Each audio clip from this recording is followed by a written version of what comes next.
Operation सिंदूर के जरिए 7 मई की रात भारत ने इतिहास रच दिया था।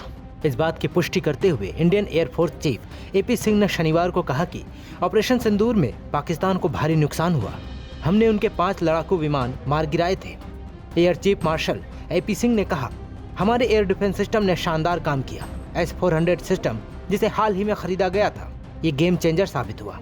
पाकिस्तान के पास लंबी दूरी के ग्लाइड बम थे, लेकिन वो उनमें से किसी का भी इस्तेमाल नहीं कर पाए क्योंकि वह एयर डिफेंस को भेद नहीं सके।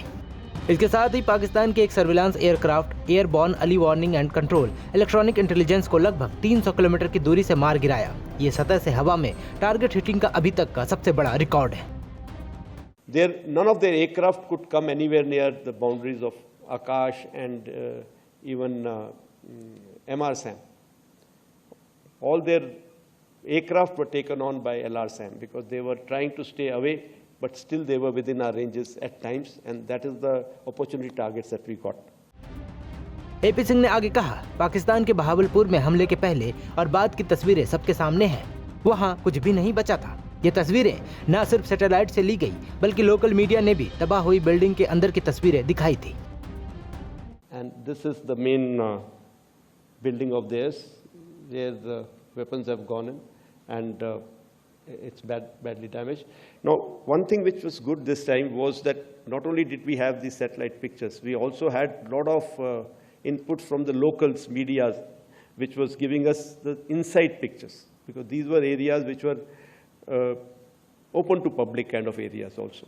So there were a lot of people who were going in and out. So on the net, we could get pictures like this and videos like this. This is the same building that I just showed you. You look at the damage that has been caused inside. ऐसे में आइए जानते हैं air force chief के speech के कुछ जरूरी points. सेना को खुली छूट दी गई थी। सफलता का एक प्रमुख कारण राजनीतिक इच्छा शक्ति का होना था। हमें बहुत स्पष्ट निर्देश दिए गए थे कि हमें खुली छूट है। हमने तय किया कि कितना आगे बढ़ना है।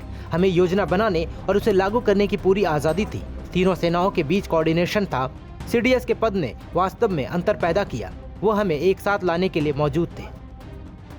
So that night we held no hold bar. We didn't have any hold bar, and we decided that we will go attack at Pan front. We will stretch his resources, and the idea was once again not to attack one particular airfield and decimate that airfield. Idea was to give him that feeling or give him that indication that look, we can attack you deep inside at will wherever we want to. 90 घंटों की जंग में पाक पीछे हटा। ये कुछ तकनीक वाला युद्ध था। 80 से 90 घंटे के युद्ध में हम इतना नुकसान कर पाए कि पाकिस्तान को साफ पता चल गया था कि अगर वो इसे जारी रखेंगे तो उन्हें इसकी और भी अधिक कीमत चुकानी पड़ेगी। इसलिए वो आगे आए और हमारे DGMO को संदेश भेजा कि वो बात करना चाहते हैं। हमारी ओर से इसे स्वीकार कर लिया गया था। You know, more of high-tech war which was fought in about 88-90 hours of war, we were able to achieve, so much of damage to their system that it was very clear in their mind that in this current situation, if they continue, they are going to continue paying for it more and more. So they have come forward and sent a message again through DGMO कि हम बात करना चाहते हैं, and which was accepted from our side. 2019 में जब बालाकोट में हमने एयर स्ट्राइक की तो उसके सबूत नहीं जुटा पाए। लोगों ने सवाल उठाए कि हमने क्या क्या किया और क्या नहीं किया।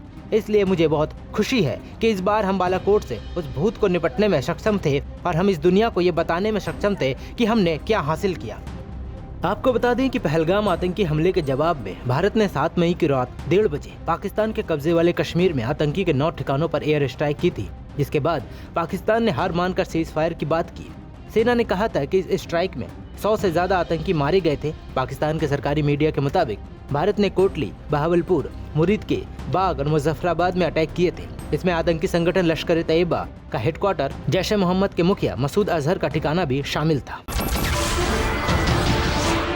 नमस्कार, मैं हूं मानक गुप्ता। अगर आपको हमारा ये वीडियो पसंद आया हो तो इसे लाइक और शेयर जरूर करें, और हाँ, हमें सब्सक्राइब और फॉलो करना ना भूलें ताकि आप देश और दुनिया की कोई खबर मिस ना करें। तो जुड़े रहिए हमारे साथ और देखते रहिए न्यूज़ 24।